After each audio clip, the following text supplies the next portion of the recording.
واقعہ معراج سبق کیا دیتا ہے، درس کیا دیتا ہے؟ واقعہ معراج امت کو یہ سبق دیتا ہے کہ نبی پاک علیہ الصلوۃ والسلام نے اپنی حیات ظاہری میں جتنا سفر کیا ہے وہ عروج کی طرف کیا ہے، وہ فتح کی طرف کیا ہے۔ نبی پاک علیہ السلام نے ہر قدم اٹھایا ہے تو وہ جد و جہد ہے، وہ کامیابی ہے، وہ آگے بڑھنا ہے، وہ عروج ہے۔ وہ 1 2 3 صحابہ سے بات شروع ہوئی، پھر حضور مدینہ طیبہ تشریف لے گئے، پھر حالات کا یہ رنگ ہوا کہ اِنَّ فَتَحْنَا لَكَ فَتْحًا مُبِينًا، پھر وہ عروج ہوا، وہ 23 سالوں میں وہ انقلاب آیا، آگے بڑھنا، جد و جہد کرنا، کوشش کرنا، عروج کی طرف جانا۔ وہ وقت آیا کہ اِذَا جَاءَ نَصْرُ اللَّهِ وَالْفَتْحُ وَرَأَيْتَ النَّاسَ يَدْخُلُونَ فِي دِينِ اللَّهِ أَفْوَاجًا، محبوب آپ دیکھیں گے اللہ کی مدد آئی، فتح حاصل ہو گئی، فوجوں کی فوجیں دین میں داخل ہو رہی، عروج ہے، کمال ہے، ترقی ہے، آگے بڑھنا، جد و جہد کرنی۔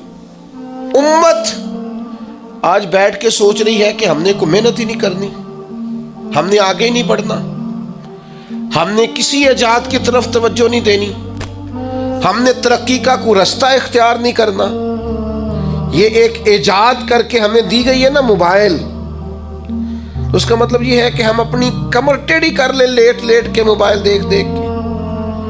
ہمیں تو دیکھنا چاہیے تھا کہ ٹیکنالوجی بڑھ رہی ہے، ایجادات بڑھ رہی ہیں، ہمیں آگے بڑھنا ہے، مسلمانوں کو آگے جانا ہے، اور کس طرح کر کے فروغ دین کے لیے ان ساری چیزوں کو استعمال کرنا ہے، اور زیادہ سے زیادہ ترقی حاصل کر کے اپنے دین کو فروغ دینا ہے، آگے بڑھنا ہے، امت کا سر اونچا کرنا ہے۔ لیکن امت ہے کہ وہ بار بار پیچھے ہٹتی جا رہی ہے، بار بار کمزوری دکھاتی جا رہی ہے، بار بار ہم ہیں کہ ہمارے قدم لڑکھڑاتے ہیں، ہم پیچھے کی طرف آتے ہیں، ہم آگے قدم ہی نہیں اٹھاتے۔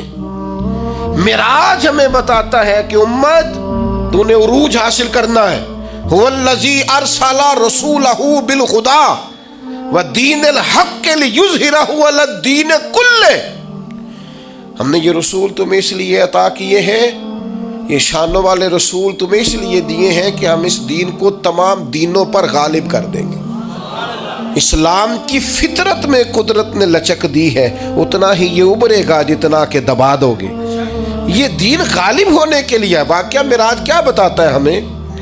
نبی پاک نے مسجد اقصیٰ میں سارے نبیوں کی امامت کرائی ہے۔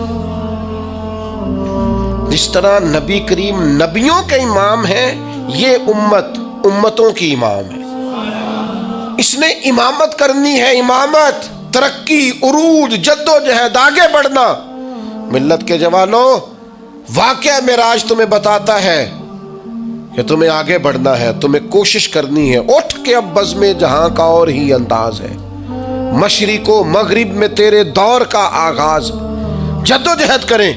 میرا مالک بڑا کریم ہے، جو اس کی جانب ایک قدم اٹھاتا ہے، اللہ کی رحمت آگے بڑھ کے اس کا استقبال کرتی ہے۔ آپ کوشش تو کریں، ہمت تو کریں، جد و جہد تو کریں، آپ آگے تو بڑھیں۔ اقبال کہنے لگے، او وقت فرصت ہے کہاں، کام ابھی باقی ہے، نور توحید کا اتمام ابھی باقی ہے۔ واقعہ معراج ہمیں بتاتا ہے ہم نے آگے بڑھنا ہے، کوشش کرنی ہے، جد و جہد کرنی، کریں گے انشاءاللہ۔ جو شخص جس حد تک اپنے لیے، ملک کے لیے، ملت کے لیے، خاندان کے لیے، قبیلے کے لیے، دین کے لیے جد و جہد کر سکتا ہے، وہ کرے، وہ آگے بڑھے،